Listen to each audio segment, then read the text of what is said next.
ఇది బెక్కవోలు గోలింగేశ్వర స్వామి యొక్క ఆలయం అండి. ఈ ఆలయం చాలా ప్రసిద్ధి చెందింది.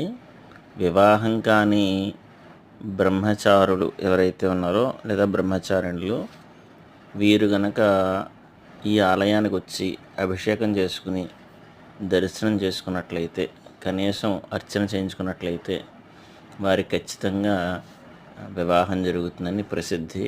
కారణం ఏంటంటే ఇక్కడ సుబ్రహ్మణ్యేశ్వర స్వామి సాక్షాత్తు వెలిశారు అని చెప్పేసి ఈ ఆలయ ప్రాశస్త్యం ఉంది.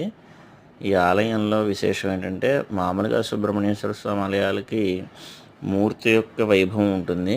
ఇక్కడ ఏంటంటే మూర్తి తర్వాత పెట్టారు, కానీ ముందు నుంచి ఉన్నది ఇక్కడ పుట్టమట. ఈశ్వరుడు ఆలయానికి సమీపంలోనే పుట్టు ఉండేది. అక్కడే సుబ్రహ్మణ్యేశ్వర స్వామి ఆలయాన్ని నిర్మించారు. ఇది చాలా విశేషమైన క్షేత్రం.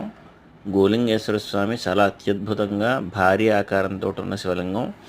బ్రహ్మసూత్రాలు విశేషంగా కలిగిన శివలింగాలు మనకి అరుదుగా ఉంటాయి. ఇది మనకి తూర్పుగోదావరి జిల్లా బెక్కవోలు గ్రామంలో ఉన్న శివాలయం. దీని చుట్టూ కూడా వివిధమైన మూర్తులు, చాలా పురాతనమైన మూర్తులు ఉన్నారు. మీరు ఈ వీడియోలో చూడండి. ఈ దేవాలయం చుట్టూ ఉన్న శిల్పకళను మీకు చూడితే ఆశ్చర్యపోతారు. అయితే ప్రకృతి వైపరీత్యాలు కొంత, ముష్కరుల దాడికి కొంత, ఇవి కొంత శిథిలమయ్యాయని చెప్పాలి. పూర్తి ఆకారాలతోటే లేవు. ఎందుకంటే అతి ప్రాచీనమైన దేవాలయం ఇది. మీకు పురావస్తు శాఖ ఆధీనంలో ఉన్న దేవాలయాలలో ఈ బెక్కవోలు శివాలయం ఒకటి, అలాగే బెక్కవోలు గణపతికి సంబంధించి ఒక ఆలయం ఉంది. అది కూడా ఆర్కియాలజీ యొక్క అధీనంలోనే ఉంది. మీకు ఇంకో వీడియోలో అది కూడా చూపెడతాను. ఈ ఛానల్ని దయచేసి సబ్స్క్రైబ్ చేసుకొని చూస్తున్నవారు. కారణం ఏంటంటే యాత్రలు సాధారణంగా ఎక్కువ చేస్తుంటాను నేను.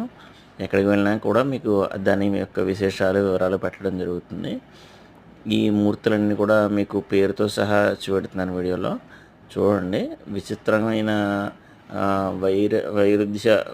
వైవిధ్య భావాలు చెప్పాలంటే, అంటే మనం మామూలుగా సాధారణంగా చూసే మూర్తుల కన్నా చూడండి, ఇక్కడ కంకాల మూర్తి అని, బ్రహ్మగారని, దేవుడు అని విచిత్రమైన పేర్లు.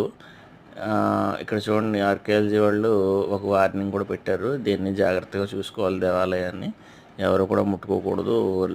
ఇతర దేవాలయ ఆచారాలకు సంబంధించి మిగిలిన కార్యక్రమాలు ఇవి ఇక్కడ చేయకూడదని చెప్పేసి కేవలం అర్చకులు ఆచారాలు మాత్రమే పాటించి, అలాగే మనం ఇతర భక్తులు ఎవరైనా వస్తేనో కూడా నిజంగా అలా ముట్టుకుంటున్నారు దేవుళ్ళని, అలా ముట్టుకోకూడదని చెప్పేసి, వాటిని ధ్వంసం చేయకూడదని చెప్పేసి ఇవన్నీ కూడా ఇచ్చారు వార్నింగ్లో. బాగా పెట్టారు బోర్డు మాత్రం.